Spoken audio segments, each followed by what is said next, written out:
Сәлем, құрметті осы видеоны көріп отырған жастар, ата-аналар, дарындылар. Бізде жаңа подкаст рубрикасы, яғни дарындылармен және олардың ата-аналарымен сұхбаттар жүргізетін боламыз. Бірнеше сұрақтар қоямыз. Бұл подкасттың бір пайдалы болатыны ол ата-ана үшін және де білімді жастар үшін. Яғни ата-ана балаға қалай тәрбие беру керек, білімге деген құштарлығын қалай ашу керек және жастар өзінің білімге деген құштарлығын ашу мақсатында мотивация болады деген ойдамыз.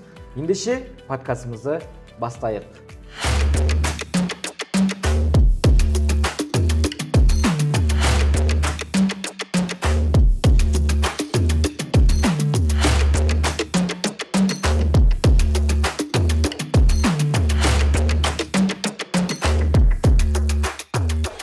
Алғашқы шығарылымның қонағы бізде Инстаграмда, біздің әлеуметтік желіде ең көп қаралым жинаған Рилстың жұлдызы атанған бұл Өркен, 6 жаста. Және қай мектепте оқисың, Өркен? 147. 147-ші мектепте оқиды. Апайының есімі? Айдат апай.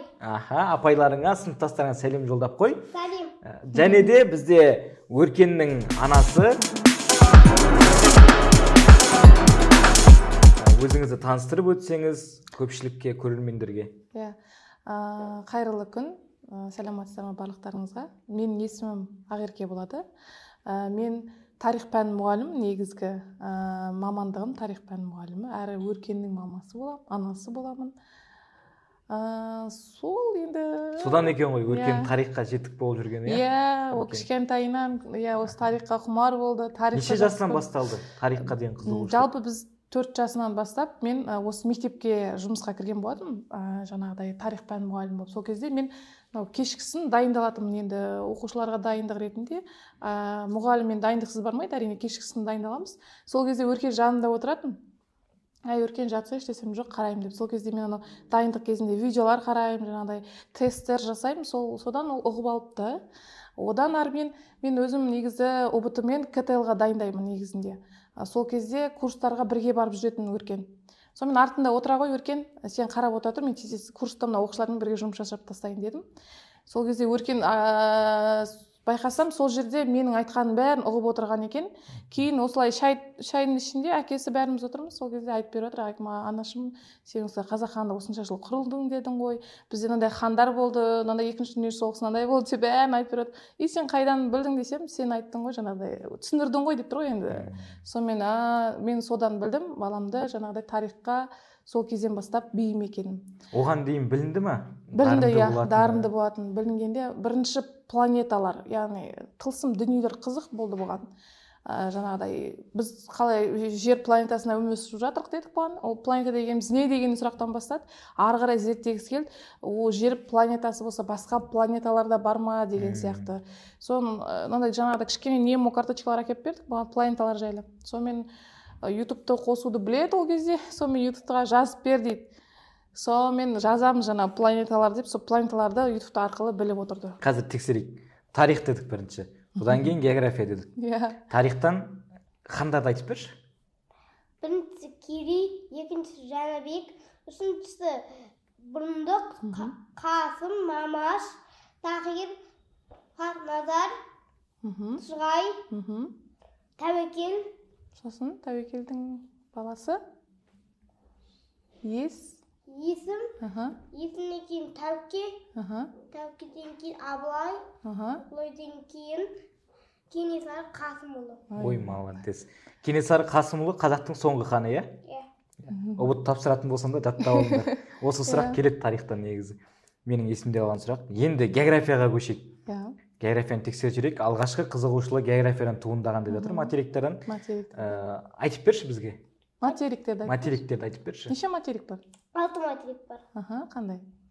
Біріншісі Солтүстік Америка, Оңтүстік Америка, Африка, Евразия, сосын Австралия, сосын Антарктида. Ой, жан. Маған қарамай ақ қойдың деп жатырмын ғой.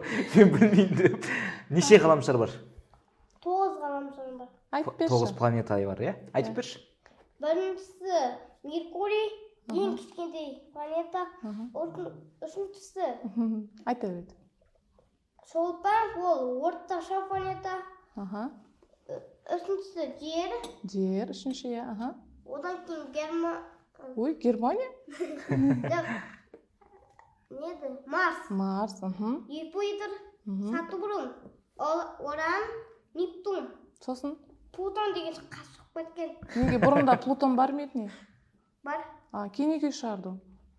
Оның жолы жоқ болған. Яғни өзінің жүретін ойысы жоқ, иә? Жолы жоқ болды. Ол қай жерде қазір? Білмедім. Өзінің сұрақтары басталып кетті. Иә, өзінің сол сұрақтары. Сізді тыңдап отыра жаңа бізде мынандай сөз бар да, бала кішкентай кезінде көп сұрақ қояды деген. Иә. Негізі осы сұрақтарға қалай жүйелі жауап беру арқылы білімге деген қызығушылығын ояттыңыздар? Иә, біз кішкентайынан осы 3 жасынан бастап деп тұрмын ғой, 3 жасына дейін бұл кішкене сөйлеу манері төмен болды, яғни асықпады сөйлеуге. Кейіннен бірден 3 жасынан сөйлеп кеткен болатын. Сол кезде сұрақтар қоя бастады. Мысалы, неге анеде құс сайрап тұр деген сияқты, оның мақсаты не деген сияқты, әкесі түсіндіріп жатыр ғой, енді жаңағыдай Аллах тағала бізге барлығын береді деген сияқты, жүрегіміз арқылы деген кезде, ол қалай сонда деген, ода өте көп сұрақтар өте көп болды. Кейбіреуіне жауап беруге шамам келді, кейбіреуіне шамам келді, мен білмеймін да.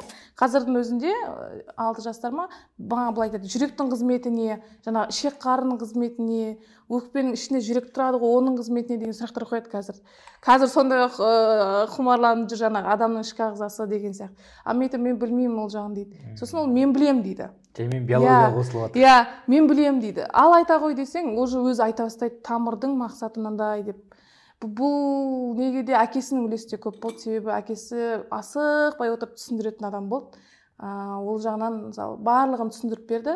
Содан кейін барып иә түсіндім деп өзі ары қарай сұрақ қоймайды, шығып кетеді. Менің ойымша сонда ата-анада жауапкершілік жоғары. Иә. Өйткені жауап беруде, мысалы көп ата-аналар бар, білмеймін енді, анадан сұра, мынадан сұрасай, өзіңіз деп тауа, білмеймін деп жауап береді, біліп тұрса да айтуға ерінеді.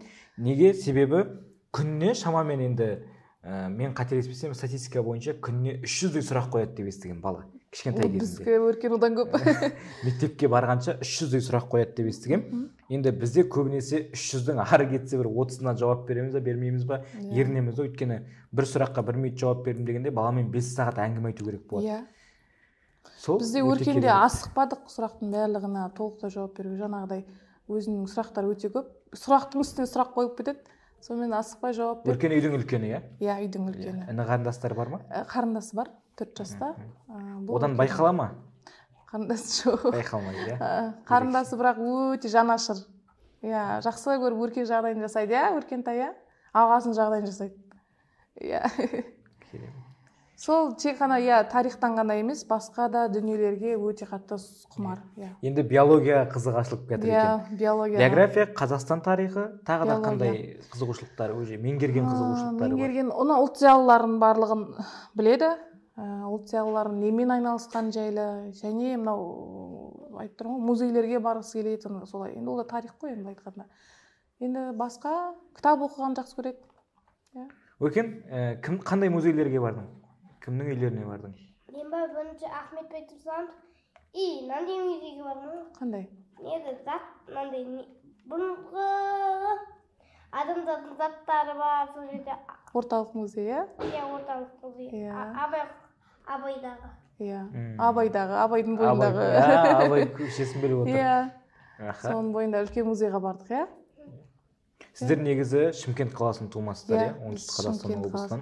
Алматы қаласына көшіп келгеннен кейін де қандай өзгерістер байқалып жатыр негізі? Үлкен қалаға көшкеннен кейін. Негізі екеуі де мегаполис, бірақ Алматы ерекше енді бәрі. Иә, біз бұл жаққа келгенде Шіледе келдік, осы жақында кішкене үйрене салмадық. Мен үйрене салмадым. Бұлар қайта тез үйреніп кетті. Осы жаққа келді, Алматыға келдік дегенде көрді ғой енді. Сосын маған мынандай сұрақ қоя бастады. Сен мені Ахмет Байтұрсынұлының үйіне апаршы дейді. Қандай үй деп қоямын, Ахмет Байтұрсынның қандай үй бар деп қоямын, сырты сары үй дейді. Сонымен біз ана Түгестен қарап жатсақ, әрине сондай үй бар екен, сырты сары Ахмет Байтұрсынның үйі. Шілдеде айтып тұрмын ғой, мысалы кейбір балдар енді бассейнге барып шілде уақытында ғой енді. Аквапарк, жаңа бір жерге ойнауға барамыз деп жүрген план болды да, біз бүкіл планды тастадық та, мына кісінің несі бойынша Ахмет Байтұрсынның үйіне бардық. сол кезде ғана мен де тарихшы болсам да білмейді екенмін Ахмет Байтұрсұлының үйі бар екенін. Сол кезде осы кісінің арқасында таныдық, үйінің бар екенін. Бізде қазір баланы әлеуметтік желіден тыятын ата-аналар бар. Телефонын тартып алатын ата-аналар бар. Енді көп емес, бірақ былай да бізде егер де балаға еркіндік берем деп тым дандайыстып жүретіндер болады. Өзінің телефонын алып береді, айфонын, басқа да телефондарын алып береді. И ол бала 24/7 пайдасыз ақпараттарды қарайды. Әрине. Ал қысатын ата-аналар болады, бірақ оның баласы да жаңағыдай дамитын тұстарын ала алмай жатыр да. Жаңағыдай ағылшынша видеолар көру, мультфильмдер көру. Осы жерде сіздің ойыңызша ағылшынша көрген болмын. Ағылшынша көргенсің, иә? Сіздің ойыңызша қалай болу керек? Қаншалықты соотношение бар ма, процентный дейді ғой? Иә, біз қадағалаймыз, бірақ кейде қатты андай қылғымыз келмейді. Бұл кісі айтып тұрмын ғой, мен таңғалғаным, өзім де таңғаламын, мен өз балама. Бүркенге кісіді суретін болған, алып тастап Бүркенге. Бұл жігітке мен де таңғаламын. Басқа балдар кино көріп, жаңа мультфильмдер көреді. Бұл айтады маған, сіз білесіз ба, Ахмет Байтұрсұлының «Ұлт ұстазы» деген кино шықты ғой, маған соны сериясын қойып беріңізші. Мен қойып беретінмін, соны соңынан көріп тастады. И бірақ біз бұған басқа да мультфильмдер жаңағыдай көруге рұқсат береміз. Себебі баланы қатты жаңағыдай айтам ғой, білімге бүйтіп қыса берудің қажеті жоқ. Кейде балаға да кішкене еркіндік керек. Бірақ еркіндік деп жаңа айтқандарыңыздай өте дандайсып кету емес, оны да қадағалайтын өзінің уақыты мен мөлшері болу керек. Мысалы, мынанша уақыт әрине мына мультикке болады, бірақ түсіндіру керек та балаға да. Болады екен деп қолына жұлып албай, болады екен деп өшіріп тастамай емес, түсіндіру керек. Балам болмайды. Яғни бұның да өзінің уақыты бар. Сен одан да лучше жақсы бірдеңе көрейік давай деп екеуміз бірге қосыламыз, я болмаса әкесі басқа нәрсе түсіндіріп береді. Солай бұны соған сондай режимге деймін, сондай уақытқа үйреттік біз кішкентайынан. Сол уақыт қалды. Енді соған үйреніп қалған, бұлар енді қатты аласып тұрып жаңағыдай жаман нәрселер, жаңағы мультфильмдер көре бермейді. Өзінің көретін көреді, көрмейтін уже шығып кетеді. Солай ата-ана болғандықтан оның бәріне қадағалау керек. Айтып тұрмын ғой, бала кішкентайында анау өзіне осындай уақытты өте бала ұғып алатын уақыт қой, қазіргі уақытты. Сол кезде балаға дұрыс жағынан, дұрыс жөнінен ұқтыра білетін қимылдар, іс-әрекеттер және түсіндіре білетін ата-ана керек. Сол кезде ғана баланың ары қарай дамуына өте керемет дүниелер бар. Және қазір сіздер айтып отырсыздар, ағылшын тіліне көңіл бөлеміз деген секілді. Оның маңызы неде деп ойлайсыз? Енді ағылшын тілі үлкен тіл ғой, енді халықаралық тіл дейді ғой енді. Бұл кісінің басқа елге де баратын ойы бар. Бұл жігіттің басқа елдерге баратын ойы бар. Басқа елді көргісі келеді. Әрине көруші міндетті ағылшын тілі керек. Бұл баланы біз жаңағыдай не қылмаймыз, көрсін, білсін деген мақсатта ғана үйретіп жатыр ағылшын тілін. Басқа елдерді көрсін, басқа елдерге барсын деген, иә? Барасың ғой, иә? Сұрақ қалды ма? Аз ғана сұрақ қалды. Басқа елдер демекші, ойын арқылы, жаңағыдай картамен ойнайтын ойын арқылы Өркен барлық елдердің туын біліп отыр. Яғни туды көрсетсең, қай елдің ту екенін айтып отыр. Өркен, сен қай елге барғың келеді саяхаттап? Айтшы. Даусыңды шығарып айта қалған. Қай елге барғың келеді? Ең бірінші ел. Таптым. Айтсаң? Швеция. Швеция? Күшті ел ма ол? Жоқ. Жоқ, олар емес. Швейцария ма? Қайсысы айта берсең? Қай ел? Аргентина. Аргентина? Бай ол. Аргентина бай ел екен ғой. Сақа барғың келе ма?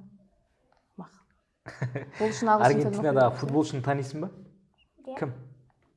Месси. Роналдо деймін ғой. Роналдо ол қай жақтікі? Ол менікі емес, Аргентинанікі емес. Қай жақтікі? Германия. Жоқ. Испания. Португалиянікі. Португалиянікі білмейміз, иә? Енді басқа Қазақстанда да футбол ойнаған ғой? Иә, Қазақстанда да футбол ойнаған. Қазақстан бірақ ұтты ғой? Ұтты ма? Иә, 9-шы орында тұр. 9-шы орында ма? Енді ол жер көлемі бойынша ғой. Футболды айтып жатыр ғой. Футболдан 9-шы орынға шығатын болсақ енді. Жер көлемі деген не? Жерінің үлкендігінен да, біздің Қазақстан. Қазақстан қай материкте? Қай материкте ба? Евразия. Азия. Азия, немесе Евразия. Несі ортада тұр? Енді солай. Сұрақтар, осындай сұрақтар қою арқылы баланың зейінін ашуға болады, дарынын ашуға болады. Осындай сұрақтарға дұрыс жауап беру арқылы әсіресе. Енді болашағынан қаншалықты үміт күтесіз? Қандай болғанын қалайсыз ары қарай? Болашағын енді әрбір ата-ана өзінің баласының керемет дәрежеде болғанын қалаймын, бірақ бұл жерде енді қазақ болғаннан кейін барлық балдарын бір үлкен жоғарыға қойғысы келеді ғой, жаңағыдай керемет мамандық болып кетсін, керемет бастық болып кетсін деген сияқты. Бірақ жоқ, біз ондай емеспіз. Баланың ақылымен санасамыз, өзі не қалайды, сол болады. Бір қатты, бір керемет болып кетсін де демейміз. Ең бірінші, әрине ақылды, бірақ жақсы, адамгершілігі мол, керемет тұлға болса болады. Өркен, өскенде кім болғың келеді сен? Мен ба? Айта қойшы. Менің Өскенде кім болғың келеді жан? мен Әлі ойланып жүрген сияқтымыз. Әлі ойланып Бірнеше саланы зерттеп алайық, біреуінде тоқтаймыз. Шамамен ойлап отырмын да, Өркеннің ойының алдында жүгіріп жүрген сияқтымын. Дәрігер, мұғалім. Айтшы. Саман, кешін қойсам. өрт сөндіруші, Өрт сөндіруші. Неге? андай өрт сөндірем. Сөйтіп, адамдарға көмектесесің ба? Бұл бір 5 жасынан бітетін. Мен Илон Маск боламын дейтін едің, иә? Есіңде ма? Илон Маск боламын дейтін едің ғой сен? Кім ол Илон Маск деген, Өркентай? Ең алғашқы спутник жасаған адам. Сондай екен. Осы айтады. Спутник не үшін керек бізге? Жерді зерттеу үшін, бәрін көру үшін, не болып жатқанын айту үшін. Wi-Fi болу үшін айтпақшы. Wi-Fi болу үшін. Wi-Fi болу үшін. Wi-Fi-ді де бөліп тұр, иә? Wi-Fi-ді де бөліп тұр. Жаңа біздер қазір енді өзіміз 11-ші сыныпқа дайындап жатамыз, Назарбаев зияткерлік мектебіне дайындап жатамыз оқушыларды. Сол уақыттарда бізде мамандық таңдау бойынша қазіргі таңда үлкен мәселелер болып жатады. Неге? Өйткені бала өзінің қалаған мамандығына түсе алмай қалып жатады, немесе ата-анасы оған қарсы болып жатады қалаған мамандығына. Ол уақыттарда олар бізден көмек сұрайды.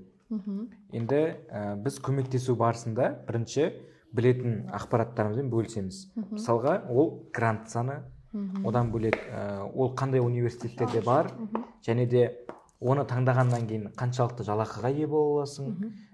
Соның барлығымен бөлісе келе, оқушыларда бірақ бәрібір де андай шегініс тұрады да. Қандай шегініс десеңіз, ол ата-анам қарсы, немесе тағы да осындай тұстарда 11-ші сынып оқушысына қандай кеңес берер едіңіз? Сіз өзіңіз мұғалім ретінде олар түсінесіз, білесіз? Түсінемін, ондай нәрсе басымнан өтті. Себебі мен КТЛ ұбт дайындайтын кезде көп бала сол ата-ананың бағытымен ғана келген екен. Яғни өзінің таңдау емес. Ертең мен түспей қалсам, жаңағы ата-анадан ұрыс естимін деген сияқты, болмаса өзім қаламаймын ғой деген сияқты. Мысалы, мен колледжде де сабақ беріп жатырмын. Сол кезде де көп бала жаңағы студенттер мамандықтан қателескен. Жай просто бір жапырақ қағаз үшін оқып жүр. Сол кезде мен айтатынмын, неге адам бала, яғни тұлға болғаннан кейін, яғни жеке өзіңнің азамат болғаннан кейін, өзіңе қалайтын нәрсе ең біріншіден өзің ертең себебі жұмыс жасаған кезде өзіңнің қалауымен болып жатса, ол керемет жаңағыдай жетістіктерге жете бересің. Ал егер жаңағыдай өзі қабілеті мынау әнге, биге жақын болып, врач болып, болмаса медсестра болып отырса, ол жерде жұмыс істеу қиын болады ол кісіге. Өте қиын болады. Себебі бәрібір талабы, таланты басқа жағынан көрініп тұратын болады. Сондықтан да келешек ұрпақтарға, мынау 11-ші сыныпта ұбт дайындап жатқан оқушыларға сіздер мамандықтан қателеспеңіздер. Қандай мамандыққа қабілеттеріңіз бар, міне қандай мамандықты жақсы көресіздер, қолдарыңыздан қандай мамандық иесі келеді, міне сол арқылы ұбт-ға дайындалыңыздар. Медсестра, врач болу келсе, әрине биология деген сияқты, бірақ ата-ананың осындай болу керексің деген бір қатты бір қағидасына емес, себебі болашақ ол сіздердің қолдарыңызда. Бізде көретін ата-аналар да бар. Олар сіздің сөзбен келіспеуі мүмкін. Оларға қалай сіз айта аласыз? Ата-аналарға баланы түсініп үйренсін. Себебі дүниеге алып келгеннен кейін баланы соның болашағын, яғни жарқын болуын көргіңіз келсе, баламен санасу керек, міндетті түрде. Ол қандай мамандық болсын, жарайды сварщик болсын, светчик болсын, жаңа электрик болсын, ол баламен ақылдасып, шешіп, соның санасына, соның қабілетіне қарай жұмыс жасауды үйренсін. Мысалы менде өркенді бір пожарный боламын деп тұр ғой, енді ол бала әлі ауысады, яғни қабілеті неге бейім, мен сол арқылы үйретіп жүрмін. Мысалы тарих деп жатыр ғой, тарих арқылы бұның жаңа жүрегіне жол табам деген сияқты, жаңа түсіндіргенде сұрақтарына тарих арқылы жеткіземін деген. Себебі бала сол нәрсені біліп тұр. Яғни жаңа математик ағайға барып мен тарих жайлы, математик балаға барып мен тарих жайлы түсіндіре білмеймін ғой. Ол математикадан қабілеті бар ма, сол қабілетті ары қарай дамыту керек. ОБТ-да да жаңа алдағы дүниеде де бұйырса. Өте жақсы айттыңыз. Біздерде де осы оймен келісеміз. Біз де осыны оқушыларға түсіндіруге тырысып жүрміз үнемі. Себебі жаңағыдай мамандық таңдауға келгенде оқушыларда бірінші мынандай нәрсе бар да. Өзіне ыңғайлы екі таңдау пәнін таңдап алады да. Оңай десеңші. Сосын солмен бірінші өзінің деңгейін көреді, тағы да басқа көреді. Сосын барып мамандық таңдайтындар бар. Ал негізгі бұл жүйеде, негізі осы ОБТ-ның жүйесінде бірінші мамандық таңдауға біз кеңес береміз үнемі. Дұрыс айтасыз. Себебі мамандық таңдағаннан кейін ол мамандыққа қандай таңдау пәндерін таңдау керек. Соған дайындалсаң ғана сен нәтижеге жете аласың да. Өйткені сенің мақсатыңды біліп тұрсың. Ал қазір оқушылар мақсатын білмейді, таңдау пәнімен тапсырып алады да, сосын ана 4 мамандық, 4 универ таңдау керек дегенге өздері рандомды таңдайды, қайсысына грантқа түсті, соған барады. Жоқ, олай болмайды. Ол жерде сондай қателіктер бар. Мен өзім ренжімеңіз, айта кетейін. Мен өзім кішкентайымнан 5-ші сыныптан мен тарихқа өте құмар болдым, үлкен сияқты өте қатты жақсы көріп жүрдім. И алдағы университетте де оқыған кезде тарих пән мұғалім болғым келді. Мұғалім болғым келді және тарих пән мұғалім болғым келді. Сол сияқты қазір мен өзімнің жұмысымда өте жақсы көремін. Жұмыс дегенде мен өзімнің мамандығымды жақсы көріп жұмыс жасағанды ұнатамын. Сол сияқты әрбір істе, әрбір жұмыста мысалы жақсы дәреже не дейді, биіктерден көріну үшін ол істі жақсы көре білу керек. Ол істі жақсы көру барысы кішкентайынан басталады. Яғни мысалы ОБТ деп тұрық, ОБТ-дан басталады. Не таңдап, қандай пән таңдау деген сияқты бар. Осы жерден ғой, мамандықтың барлығы осы жерге келіп тіреледі ғой. Бітті ғой. Шаршадың ба? Бітті ғой деймі? Бала болғасын кішкене шаршап қаламыз енді. Бала тәрбиесіне оралайық. Жаңа айттық, 11-ші сыныпта айтып жатырмыз, тағы да басқа. Қазір енді бізде білім саласында әрине ерекшеленеді. Жаңағыдай Назарбаев зияткерлік мектептері, білім инновация лицейлері және қарапайым мектептер. Біз не үшін осы нишқа, билға балдар дайындап түсіргіміз келеді? Себебі бұл жерде анық көрініп тұрады, білім сапасынан да, жаңағыдай мұғалімдердің білім беру сапасынан да. Сіздің ойыңызша осы мектептердің білім беру жүйесін барлығына ортақ және өте үздік қылу үшін, сапалы қылу үшін қандай қадамдар жасауымыз қажет біздер? Біз негізі көп мектептер, енді мектепте жұмыс жасағасын, бізде мектепте баяғы совет үкіметі дейміз ғой. Совет үкіметінің несі қалып кеткен. Қағидаты. Отыр, тұр, артық шак жасауға болмайды деген сияқты ғой. Сол нәрсені құртып, балаға еркіндік, өзінің ойына, жаңағыдай ойын білуге, мұғалімдерде жаңағы баланың ойымен санасуға жаңағыдай болады ғой.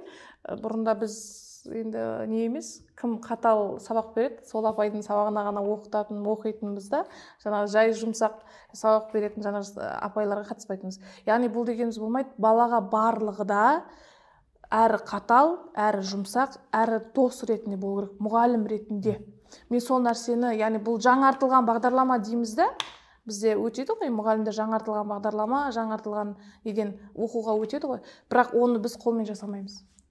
Тек оқып қана қоямыз, ал оны қолмен жасап, баламен жаңа бірге жұмыс жасап жүріп, үйрену, дос болу, ары қарай оның білімін қандай, мысалы мұғалім болғаннан кейін баланың жүрегіне орын табу керек. Мен соны білемін.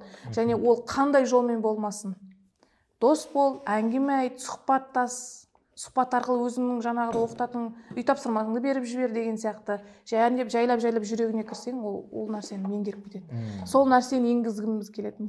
Енгізсе екен, мұғалімдер. Сіздің айтып отырғаныңыз негізі Финляндияның білім беру жүйесіне көбірек кішкене заманауи дегенім ғой. Финдік білім беру жүйесінде. Бұрынғылар шығар, бізден үлкендер шығар, ондай тәртіпке көнетін. Ал қазіргі балдар, жастар ондай тәртіпке көнбейді ғой.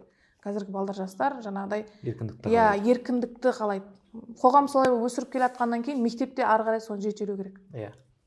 бірақ сол нәрсенің жемісін біздер қазір мысалы көріп отырмыз да. Сіз баламен дос болдыңыз, өзіңіздің балаңызға дос ретінде де, мұғалім ретінде де, анасы ретінде де әртүрлі рөлде өзіңіздің қызметіңізді атқарып отырсыз деп ойлаймыз. Соның арқасында қазір Өркен географиялық ұғымдарды бірнешеуін түсінеді. Қазақстан тарихы бойынша Алашорда, хан, қазақ хандығы бірнеше тақырыптарда сайрап сізге түсінік айтып бере алады. Бізге үйретіп отыр жаңағының өзінде. Ал енді шахматты меңгеріп алған, иә, шахматты ауылға қонаққа барғанбыз, атасы апасының үйіне. Сол кезде үлкен ағалар ойнап жүретін. Сонымен қызығып жүріп, жаңағыдай үйренген болу керек. Ол жолдарын қалған үйге келіп, жаңағыдай телевизордан қарап, кейіннен бізге үйрете бастады. Біз енді білмейміз шахматты, сөйтіп бізге ойнаш деп жылайтын. Енді біз білмейміз, қолымыздан келген шашка ойнайтынбыз. Енді шашка деп білетін, уже шашканы үйреніп алған. Соны ойнайтын, шахматқа енді бұйырса барады. Я Өркентай, қазір біледі негізі. Қазір біледі, алдында жарыстарға барып көрдім, біледі екен, уже мұғалімдер де айтып жатыр, уже дайын бала деп, ары қарай жетілдіріп жіберу керек деп. Ендігі жоспарда Өркенде ағылшын тілі, шахмат және шахмат. Одан артық кружоктарға, одан артық үйірмелерге жібере алмаймыз. Ол осы үйірме деген жақсы тақырып. Осыған да бір тоқталып кетейікші. Қосымша сабақтардан, қосымша үйірмелерден аяп қалатын ата-аналар болады да. Жаңағыдай тәттісіне, тағы да басқасына енді күніне 1000 теңгеден, 500 теңгеден ақша кетеді. Ол білінбейді да, ол ақша бірақ. Ал енді ай сайын мысалы 15.000 теңге ағылшын тіліне, математикасына, тағы да басқа қосымша курстарына, жаңағыдай спортқа деген секілді төлеуге келгенде сол ақша білініп қалады. Әрине, мен анау студенттерге де бұрында мектеп оқушыларына ұрсатын, енді мұғалім болған екен ұрсамыз ғой. Айтамын, күніне неше чипсы жейсің? 2 чипсы, неше кола? 2 кола. Санаш қанша болады? Айтамын, 2000 болады. 2000 теңге өзіңнің неңе жұмсаса деймін де, біліміңе жұмса. Енді ештеңе болмайды, үйде тамақ ішіп жатсың, баяғыдай бір не емес қой, қиын заман емес қой, үйде тамақ ішесің, нең бар, мектепте бар. Сол 2000 теңге өзінің инвестиция дей ма, балаға, яғни инвестиция салудан ешқандай ата-ана қорықпасын. Яғни сонда мен ата-анаға да түсіндірдім, мен бұрында оқып жүрген кезде, КТ-ға дайындап мектепте оқытып жүргенде, балаға инвестиция салуды аямасын. Бірақ ол баланың, жаңағыдай айтып тұрмын ғой, тағы да айтамын, қабілетіне қарай. Ол домбыраны жақсы көреді, бірақ оны каратэге апарып қою емес. Ол қорғанатын бала, ол қорғанады өзі үйренеді. Оның қабілетіне қарай үйірмеге жіберу керек. Бет алды үйірмеге жіберу ол болмайды, бірақ қабілетіне қарай. Жаңағыдай қосымшада да жаңағыдай өзінің қабілетіне қарай жіберу керек. Инвестиция салу өте маңызды. Өте маңызды. Және ол ақталады бұл инвестиция. Әрине, ақталады. Ақталғанда қандай ақталады. 2 еселеп шығарып берсе. Сол біздегі бірінші сынып болғасын қинамаймыз. Өзінің қалауы бұның барлығы. Шахматқа барам деді, апарат анасы, ағылшынды елге бару керекпіз біз. Ағылшын үйрену керекпіз, Өркен сопровождение сайтын сияқты сіздерге. Мына жаққа барайық, былай жасайық деп. Өзі сөйлесіп ағылшыншасын үйреніп. Бұйырса соған жетейік енді. Ағылшыншамыз сайрап тұрса, Өркентай, Сіздерге енді осы подкастымыздың қонағы болып келгендеріңіз үшін, сізге арнайы Өркенді тәрбиелегеніңіз үшін, осындай баланы Қазақстан тарихына, тағы да басқа ғылымдарға өте дарынды қылып өсіріп жатқаныңыз үшін, осы келісіп, уақыт бөліп арнайы келгендер үшін көп-көп рахмет. Маңызды хабарландыру, Өркен бүгіннен бастап республикалық дарын онлайн білім беру платформасының жаңа амбассадор болып танылады. Өркен құтты болсын. Біздің жаңа амбассадор. Және осы Өркеннің арқасында басқа да балаларға, ата-аналарға білімге деген құлшыныс артады деген үміттеміз. Және әрқайсымыздың ұрпағымыз, жастарымыз, болашағымыз дарынды болсын, білімді болсын, шыңдарға, биіктерге жете берсін. Және сіздерге, қонақтарға осы алғашқы шығарылымнан сыйлық. Бұл бізде Ордаген жобасының ертегілері. Ордаген жобасы қазіргі таңда осы ертегілермен айналысады, және Қазақстан бойынша 30-дан астам балабақшамыз бар. Ордаген Kids деп аталатын біздің дарын онлайн серіктес компанияларының бірі. Сізге Өркен қарастай сен. Беркаяу және кәсіп туралы бұл, және 1000 бояулы орда. Бұны қарындасыңа апарып берсем болады. Сен бояйтын жастан өтіп кеткен сияқтысың. Айдайға алып барып береміз, Өркен мырза деп сөйлейін деп жатыр ғой кәдімгідей. Неге пікірге жазып кеткен ғой. Өркен Кенжебек біздегі саяхатшы, медиаблогер. Бір көріп қалдым. Өркени деген инстаграмда жазып кеткен. Өркендер осындай деп жазып кеткен екен. Соның өзі бірнеше лайк жинап тастаған ғой. мен өркендер осындай болады. иә өркендер осындай болады. Өркенің өссін. Камераға сәлем жолдап қой. Тағы да бір көп рахмет. Ал мынау сізге біздің дарын кітабы, жас түлектерге арналған, студенттерге арналған, әрбір жас оқуға парыз екінші кітап өзіміз шығарған. Бірнеше маңызды сұрақтарға, мысалы жаңа осы жерде қозғалып жатқан мамандық таңдау бойынша көптеген сұрақтарға ішіне жауап беріледі. Сізге мұғалім ретінде, өркеннің анасы ретінде керек деген ойдамыз, көмектеседі деген ойдамыз. Көп рахмет. Сіздерге де рахмет. Оқимыз бұйырса. Көрермендерге тағы да бір ауыз қоштасып қойыңыздар. Сау болсын деп. Өркентай тұра ғой жаным, қоштасамыз да. Сіздерге де рахмет, шақырғандарыңызға рахмет. Осы бір өркен жігітті. Сіздерге де істеріңізге береке берсін бұйырса. Қалай десем болады, ұбт-ға жақсылап дайындай беріңіздер. Рахмет көп. Енді Өркентай амбассадор болдың ғой сен. Құтты болсын Өркентай. Өркен бітті, шоколад жеміз кеттік. Рахмет. Сау болыңыздар, көп. Алғашқы шығарылым аяқталды, осымен келесі шығарылымдарда көріскенше сау болыңыздар. Егер де Өркен секілді сіздің де дарынды балаңыз болса, Алматы қаласына келіп осылай түскілеріңіз келсе, төменге өздеріңіздің байланыс нөмірлеріңізді қалдырсаңыздар болады. Біз сіздермен байланысамыз. Біздің мақсатымыз сапалы білімді қолжетімдету және осы білімге қызықтыру, адамдарды шақыру, халықтың көзін ашуға жұмыс жасау. Көп рахмет. Сау болыңыздар. Келесі кездескенше. Сау болыңыздар.